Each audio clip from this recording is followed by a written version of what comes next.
Hello friends, welcome to the LTX classes. My name is Shyam. Friends, November 6th Hindu news paper లో ఒక important article వచ్చింది. So gist of editorial లో భాగంగా మనం editorial కాలం లో వచ్చిన ఈ వెరీ ఇంపార్టెంట్ ఆర్టికల్ ని డిస్కస్ చేద్దాము, అనలైజ్ చేద్దాము, కేర్ఫుల్ గా ఫాలో అవ్వండి. ఆర్టికల్ ఏ హెడ్లైన్స్ తో వచ్చిందో మీకు కనిపిస్తోంది. Keeping the faith. Keeping the faith అంటే నమ్మకాన్ని మనం ఉంచుకోవాలి. అంటే వీళ్ళు ఇచ్చిన ఆర్టికల్ దేనికోసమో చూడండి. Following World Health Organization approval, Bharat Biotech must prioritise global supply. Following World Health approval, World Health Organization approval. Recent గా మనందరికీ కూడా తెలిసిన ఒక న్యూస్ ఉంది. భారత్ బయోటెక్ కంపెనీకి వరల్డ్ హెల్త్ ఆర్గనైజేషన్ నుంచి అప్రూవల్ వచ్చింది. కోవాక్సిన్ విషయంలో మీరు అధిక మొత్తంలో కోవాక్సిన్ ని మీరు ప్రొడ్యూస్ చేసుకోవచ్చు అని చెప్పేసి పూర్తి స్థాయిలో అప్రూవల్ వచ్చింది. ఇది మన అందరికీ తెలుసు. దాంట్లో భాగంగా వీళ్ళు ఇచ్చిన ఆర్టికల్ ఎలా ఇచ్చారంటే, Bharat Biotech must prioritise global supply. అందరికీ అందేలాగా, అందరికీ అందుబాటులో ఉండేలాగా ఈ భారత్ బయోటెక్ ఈ వ్యాక్సిన్ ని సప్లై చేయాలని చెప్పేసి ఈ హెడ్లైన్స్ లోనే ఈ యొక్క మొత్తం ఆర్టికల్ కి సంబంధించిన కాంటెక్స్ట్ అంతా ఇవ్వడం జరిగింది. ఒకసారి కేర్ఫుల్ గా మనం పారాగ్రాఫ్ లోకి వెళ్దాము, ఆర్టికల్లోకి వెళ్దాం. కేర్ఫుల్ గా ఫాలో అవ్వండి. ఫాలోయింగ్ మంత్స్ ఆఫ్ స్పెక్యులేషన్, చాలా నెలల భయాలు, చాలా నెలల ఊహాగానాల తర్వాత, స్పెక్యులేషన్ అంటే ఊహాగానాలు, the World Health Organization has granted emergency use listing అంటారు. అంటే అత్యవసర పరిస్థితుల్లో మీరు వాడుకోవచ్చు, ఎటువంటి భయాలు, ఎటువంటి సందేహాలు అవసరం లేదన్న ఒక పర్మిషన్ అనమాట అది. సో కోవాక్సిన్ వ్యాక్సిన్ కి ఎమర్జెన్సీ యూజ్ లిస్టింగ్ అనే పర్మిషన్ ని వరల్డ్ హెల్త్ ఆర్గనైజేషన్ ఇచ్చేశారు. ఇది ఎవరు తయారు చేశారు మన అందరికీ తెలుసు, భారత్ బయోటెక్ వాళ్ళు తయారు చేశారు. ఒక రకంగా ఇది మంచి న్యూసే కదా. దిస్ నౌ, ఇంతకీ ఈ ఎమర్జెన్సీ యూజ్ లిస్టింగ్ ఈయుఎల్ అనే ఒక పర్మిషన్ రావడం వల్ల ఏమైందంట చూద్దామా. ఆ పర్మిషన్ రావడం వల్ల ఏమైందంట, this now allows the vaccines better availability in many more countries, particularly via global groupings such as COVAX. ఎప్పుడైతే ఇప్పుడు ఈ కోవాక్సిన్ వ్యాక్సిన్ కి ఎమర్జెన్సీ యూజ్ లిస్టింగ్ అనే పర్మిషన్ రావడం జరిగిందో, ఇప్పుడు ప్రపంచ వ్యాప్తంగా ఎక్కడ ఏ కంట్రీలోనైనా కూడా కోవాక్సిన్ వ్యాక్సిన్ ని భారత్ బయోటెక్ వాళ్ళు ప్రొడ్యూస్ చేసుకోవచ్చు, సప్లై చేయొచ్చు. ఇక తర్వాత చూస్తే, one of WHO's key aims is to have at least 40% of people in all countries vaccinated by the year end. WHO కి ఉన్న ముఖ్యమైన ఆశయం ఏంటంటే నాన్న, ఇయర్ ఎండింగ్ అయ్యే లోపల, అంటే 2021 డిసెంబర్ అయ్యే లోపల ప్రపంచంలో ఉన్న ప్రతి దేశంలో ఉన్న కనీసం 40 మంది జనాలకు ఈ వ్యాక్సిన్ అందాలి. అంటే కరోనా వైరస్ కి సంబంధించిన వ్యాక్సినేషన్ అనేది 40% ఆఫ్ ద పీపుల్ కి, కనీసం అట్లీస్ట్ 40% ఆఫ్ ద పీపుల్ కి, అందరికీ కూడా 40% కనీసం వాళ్ళకి ఈ వ్యాక్సినేషన్ అందాలన్నది ఈ మన వరల్డ్ హెల్త్ ఆర్గనైజేషన్ ఉన్న ఒక ఇంపార్టెంట్ ఆశయం అన్నమాట. ఏ టాల్ ఆర్డర్ అన్నారు. మై డియర్ ఫ్రెండ్స్, మీకు తెలుసా టాల్ ఆర్డర్ అంటే ఏంటో? టాల్ ఆర్డర్ అంటే ఏంటంటే కష్టమైన ఒక పని, అంటే చెయ్యడానికి కష్టంగా ఉండే ఒక పనిని మనం చెప్పడానికి ఏమంటామంటే my dear friends, tall order అంటాం. అంటే చెయ్యడానికి కష్టంగా ఉండే పనిని చెప్పడానికి మనం ఏమంటాం? టాల్ ఆర్డర్ అంటాము. తర్వాత చూద్దామా, ఎందుకు ఇది టాల్ ఆర్డర్ అన్నారు, ఎందుకు ఇది కష్టసాధ్యమైన పని అన్నారు? ఎందుకంటే as the latest estimate suggest that, ప్రస్తుతం ఉన్న సిచ్యువేషన్ తెలుసా మీకు? ఇప్పుడు వరల్డ్ హెల్త్ ఆర్గనైజేషన్ యొక్క ఆశయం అయితే బానే ఉంది. ప్రపంచంలో ఉన్న అన్ని కంట్రీస్ లో, ప్రతి కంట్రీలో కనీసం 40% జనాలకు వ్యాక్సినేషన్ అందాలి అన్నది వాళ్ళ యొక్క ఆశయం. మంచిది, ఎవరు తప్పు పట్టరు. కానీ ఇది టాల్ ఆర్డర్ అంట, కష్టమైన పని అంట. ఎందుకంట, ప్రస్తుతం ఉన్న స్టాటిస్టిక్స్ ప్రకారం ఏంటో తెలుసా? Only around 1% of people in low income countries have received their jabs. Jab అంటే కూడా ఒక వొకాబులరీయే. కరోనా వ్యాక్సినేషన్ అందిన వాళ్ళని జాబ్ అంటాం కదా, అంటే వ్యాక్సిన్ ఇవ్వడానికి జాబ్ అంటాం. జాబ్ అంటే వ్యాక్సిన్ ఇంజెక్షన్ ఇవ్వడం అనమాట. సో బాధపడాల్సిన విషయం ఏంటి ఫ్రెండ్స్, ప్రపంచంలో చూస్తే 1% of the people in low income countries, చాలా నిరుపేద దేశాల్లో ఉన్న వారికి 100 మంది ఉంటే ఒకరికే ఈ వ్యాక్సినేషన్ అనేది అందిందండి ఇప్పటిదాకా. ఇంకా చూస్తే 70 countries are yet to vaccinate 10% of population. అంటే కనీసం 10% పాపులేషన్ కి వ్యాక్సిన్ కూడా అందని దేశాలు 70 కంట్రీస్ ఉన్నాయంట. అంటే ప్రపంచ దేశాల్లో 70 దేశాల్లో కనీసం ఆ 70 దేశాల్లో ఉన్న జనాలకి 10% జనాలకు కూడా వ్యాక్సినేషన్ అందలేదంట ఫ్రెండ్స్. అంటే 30 countries including Africa have vaccinated fewer than 2%. ఇంకొక 30 దేశాలు అయితే మరీ దారుణం, 2% కంటే తక్కువ మందికి వ్యాక్సినేషన్ అందాయంట. అర్థమైందా? 100 మందిలో ఇద్దరికి కూడా వ్యాక్సినేషన్ ఇంకా అందని దేశాలు ఉన్నాయట. In Latin America only 1 out of 4, నలుగురిలో ఒకరికే వ్యాక్సినేషన్ అందిందంట. ఈ రిపోర్ట్ రీసెంట్ గా ద బ్రిటిష్ మెడికల్ జర్నల్ వాళ్ళు చెప్పారు. ఈ ఎగ్జాంపుల్స్ అన్ని ఎందుకు ఇచ్చారంటే ఆశయం అయితే బాగుంది, వరల్డ్ హెల్త్ ఆర్గనైజేషన్ కు ఉన్న ఐడియా అయితే బాగుంది, ఎవరు తప్పు పట్టలేరు. ఏంటది? ఏం ఐడియా అది? ప్రపంచంలో ప్రతి కంట్రీలో 40% మందికి, కనీసం 40% మందికి వ్యాక్సినేషన్ అందాలి అన్న ఐడియా బాగుంది. కానీ ప్రస్తుతం ఉన్న స్టాటిస్టిక్స్ చూస్తే అది అలా కనిపిస్తోందా ఫ్రెండ్స్?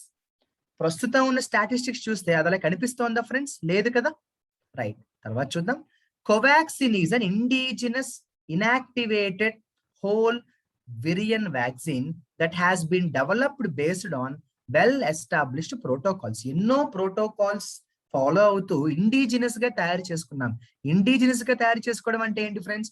ఇండిజినస్ అంటే ఏంటి? లోకల్ గా మనం తయారు చేసుకున్న వ్యాక్సిన్. ఇండిజినస్ గా తయారు చేసుకోవడం అంటే ఏంటి ఫ్రెండ్స్? మనం లోకల్ గా తయారు చేసుకున్న vaccine.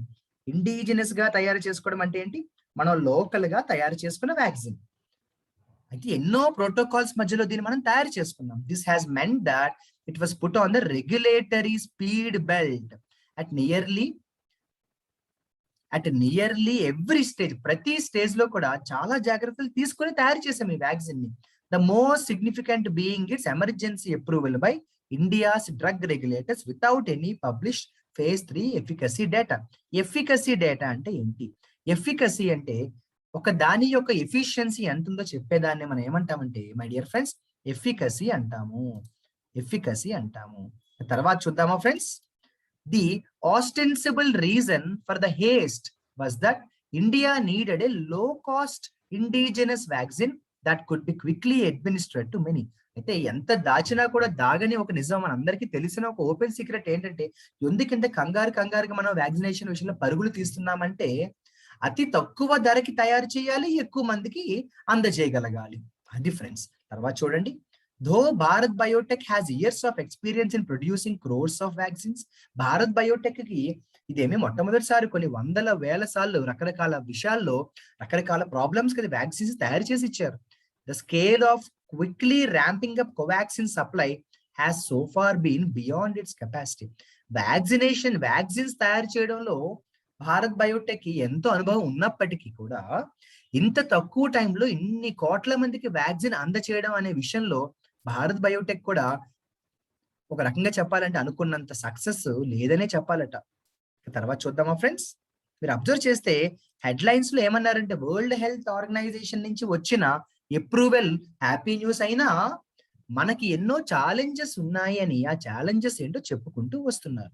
In no month since July Bharat Biotech actually delivered on its promised supply of vaccine and even after 107 crore shots have been administered, only around 12% have received. ఇప్పటిదాకా ఇండియాలో తీసుకుంటే జస్ట్ మనకి 12% మందికి ఈ vaccine అందిందట.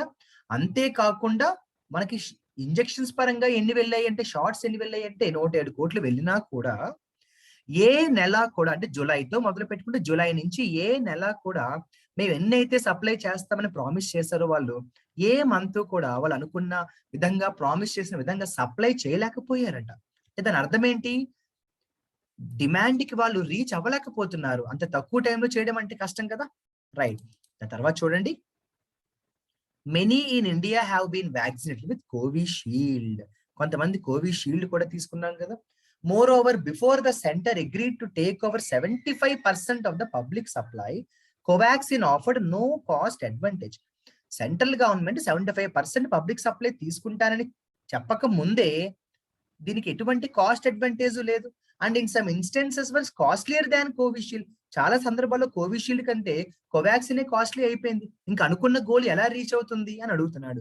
Bharat Biotech however move to quickly get WHO's approval for it's vaccine under emergency listing process in July. అందుకే వెంటనే July నుంచి దీని ప్రయత్నాలు మొదలు పెట్టింది భారత్ బయోటెక్. ఈ పర్మిషన్ కోసం జులై నుంచే పరుగులు తీసింది, మొత్తానికి సాధించిందని చెప్పాలి. తర్వాత చూస్తే but unlike the rapid fire clearance by India's Central Drug Standard Control Organization, WHO's evaluation process turned to be considerably more involved. General గా మనం చూసినట్టయితే ఇండియాకి సంబంధించి పర్మిషన్స్ ఇచ్చేది ఎవరంటే Central Drugs Standard Control Organization కదా ఫ్రెండ్స్. దానిలా కాదట ఈ వరల్డ్ హెల్త్ ఆర్గనైజేషన్ ఇచ్చిన పర్మిషన్స్ ఎన్నో రోజులు వాళ్ళు దీర్ఘకాలక స్టడీ చేసిన తర్వాత ఇచ్చిన పర్మిషన్ అట. WHO క్లియర్డ్ ద ఆస్ట్రాజెనికా, దీనికి ఉండే సైంటిఫిక్ నేమ్ కదా ఫ్రెండ్స్, కోవిషీల్డ్ ఉండే scientific name. WHO already Covishield vaccine కి 4 వారాల్లో పర్మిషన్ ఇచ్చేసింది. కానీ కోవాక్సిన్ కి పర్మిషన్ ఇవ్వడానికి WHO 20 వీక్స్ టైము తీసుకున్నది అన్నది మనందరం కూడా గమనించాల్సిన విషయం ఫ్రెండ్స్. తర్వాత కానీ మనం చూసినట్టయితే especially in a climate where much of the world is desperate, raises several questions. Normal situations లో వేరు, కానీ అసలే ఎప్పుడెప్పుడు వ్యాక్సిన్ వస్తుందా అని వెయిట్ చేస్తున్న ఇటువంటి క్లిష్ట పరిస్థితుల్లో ఇంత టైం తీసుకోవడం కూడా WHO కి కరెక్టేనా అని ఒక డౌట్ అయితే చాలా మంది అడుగుతున్నారు. Bharat Biotech is no novice. Novice అంటే కొత్త, నోవీస్ అంటే అనుభవం లేనటువంటి. నో నోవీస్ అన్నాడు అంటే భారత్ బయోటెక్ కి అలవాటే WHO నుంచి ఏం చేస్తే పర్మిషన్ వస్తుంది అన్న విషయం, ఏ డాక్యుమెంట్ సబ్మిట్ చేస్తే త్వరగా పర్మిషన్ వస్తుంది అన్న విషయం WHO కి సంబంధించి ఈ భారత్ బయోటెక్ కి క్లారిటీ అయితే ఉంది కదా. While Covaxin's EUL may now ease foreign travel for a fraction of Indians, there is a real need to know why, in spite of Bharat Biotech's claim that it had furnished the required data whenever demanded, this approval took the time it did. ఒక రకంగా విదేశాలు వెళ్ళే Indians కి సంబంధించి ఎంతో plus అవుతుందన్న విషయం మనకు తెలిసినా కూడా ఎందుకు ఇంత టైం పట్టిందన్న విషయంలో మాత్రం ఎంతో మంది సందేహంలోనే ఉన్నారట. చూడండి ఫ్రెండ్స్, ఇక్కడ నుంచి చూడండి. With Covaxin close to being approved for children, there will be significant demand now for this population segment. అంతే కదా, ఎప్పుడైతే ఇంకా కోవాక్సిన్ కి పూర్తి స్థాయిలో పర్మిషన్ వచ్చేసిందో దీని యొక్క డిమాండ్ పెరుగుతుందని చెప్పాలి. హవెవర్ కానీ the company must work to improve its manufacturing supply and contribute to a larger share of the vaccines globally administered. ఏది ఏమైనా కూడా కోవాక్సిన్ కి ఇవ్వాల్సిన పర్మిషన్స్ అన్ని ఇవ్వడము భారత్ బయోటెక్ రకంగా చెప్పాలంటే మంచి అవకాశమే. ఎన్ని చెప్పుకున్నా కూడా ముఖ్యంగా మనం అర్థం చేసుకోవాల్సిన విషయం ఏంటంటే ఇంత లేట్ అయింది కాబట్టి ఆల్రెడీ ఇకపై అయినా కూడా స్పీడప్ అవ్వాలి. అలా స్పీడప్ అవ్వాలి అంటే మ్యానుఫ్యాక్చరింగ్ సప్లై కి సంబంధించిన యాక్టివిటీస్ మరింత రెట్టింపు వేగంతో జరగాలి. ఎక్కువ మందికి ఈ వ్యాక్సిన్ అందజేయగలగాలంటే ఎక్కువ కాంట్రిబ్యూషన్ జరగాలి అని చెప్తున్నారు గ్లోబల్ గా. అంటే ఫ్రెండ్స్ ఒక్కసారి నేను మీకు టోటల్ పారాగ్రాఫ్ వెనక్కి వెళ్తాను. మీరు చూసినట్టయితే ఇప్పటిదాకా మనం ఈ పారాగ్రాఫ్ లో అంటే ఇవాళ November 6th వచ్చిన ఈ ఎడిటోరియల్ కాలం నుంచి మనం ఏ విషయం అర్థం చేసుకోవాలంటే కీపింగ్ ద ఫెయిత్, WHO నుంచి భారత్ బయోటెక్ కి కోవాక్సిన్ విషయంలో వచ్చిన పూర్తి స్థాయి ఎమర్జెన్సీ యూజ్ లిస్టింగ్ కి సంబంధించిన పర్మిషన్స్ ఏవైతే ఉన్నాయో ఆ సక్సెస్ ని మనం ఎంజాయ్ చేస్తూనే మరొక పక్క భారత్ బయోటెక్ పై ఉన్న భుజాలపై ఉన్న అత్యంత పెద్ద భారం ఏంటంటే చాలా అతి వేగంతో రెట్టింపు వేగంతో ఎక్కువ మందికి ఈ వ్యాక్సిన్ ని అందజేయడం అనేది భారత్ బయోటెక్ మీద ఉన్న ఒక బాధ్యత. మనకి ఒక కామన్ మ్యాన్ కి అటు WHO మీద అవ్వచ్చు భారత్ బయోటెక్ మీద అవ్వచ్చు ఉన్న నమ్మకాన్ని ఇరువురు కూడా కాపాడుకోవాలన్నది ఈ ఆర్టికల్లో ఒక మంచి మెసేజ్ ఇస్తూనే ఫ్యాక్ట్స్ ని కూడా చెప్పడం అనేది జరిగింది ఫ్రెండ్స్. ఈ ఆర్టికల్లో ఒక మంచి మెసేజ్ ఇస్తూ కొన్ని ఇంపార్టెంట్ ఫ్యాక్ట్స్ ని కూడా మెన్షన్ చేయడం అనేది జరిగింది. ఇటువంటి ఆర్టికల్స్ ఎందుకు చదువుకోవాలి సార్, ఇటువంటి ఆర్టికల్స్ చదవడం వల్ల యూజ్ ఏంటి సార్ అంటే మీ అందరికీ తెలుసు సివిల్ సర్వీసెస్ లాంటి ఎగ్జామ్స్ లో మనకి మెయిన్స్ లెవెల్లో డిస్క్రిప్టివ్ లో ఒక టాపిక్ ఇచ్చినప్పుడు దాన్ని మనం ఎలా ఎలాబరేట్ చేయగలగాలి అన్న పాయింట్ మీద మనకి ఇటువంటి ఆర్టికల్స్ మీదే ఆ నాలెడ్జ్ అనేది ఉంటుంది.